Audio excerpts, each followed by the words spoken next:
Hi, bebe. Sarap ng kain, no? Bakit ayaw lumabas ng dalawa mong anak? Bilis kumain. Alam nyo guys, safe na safe dito yan, yung pusa na yan. Dito yan sa ilalim ng lamesa. At saka, maaliwalas siya, malamig siya kasi nasa ilalim siya ng puno. Yung mga kuting niya, okay na. Inilipat niya yan dito siguro. Nanganak siya sa mainit na lugar. Kaya bumalik siya dito. Nilagay niya sa ilalim ng lamesa. Kumakain siya ng purina. Naubos niya yung wet food. Ganyan yan guys. Huwag niyong masyadong pakainin ang pusa ng maraming wet food. Kasi magsasawa ang mga yan. Pag araw-araw sobrang dami. Magsasawa yung katamtaman lang. Pag nagutom naman yan, magda-dry food naman yan. O yung kagaya niyan. O naubos niya yung wet food. Mag-dry food siya ngayon.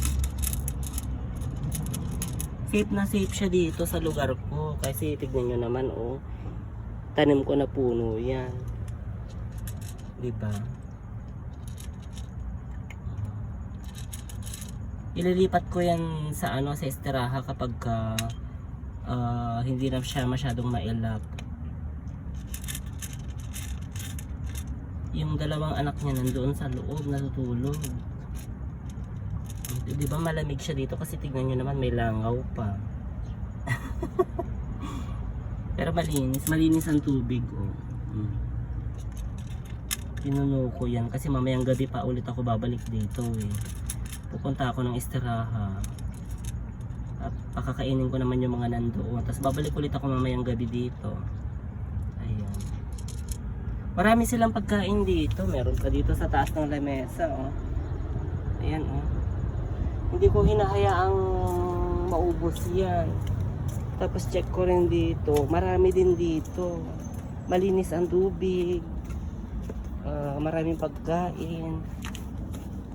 Ayan Diba? Kakalinis ko lang yung tubig. Yung itim-itim doon sa gilid, ganun talaga yun. Hindi naman natatanggal yung. Diba? Sige na.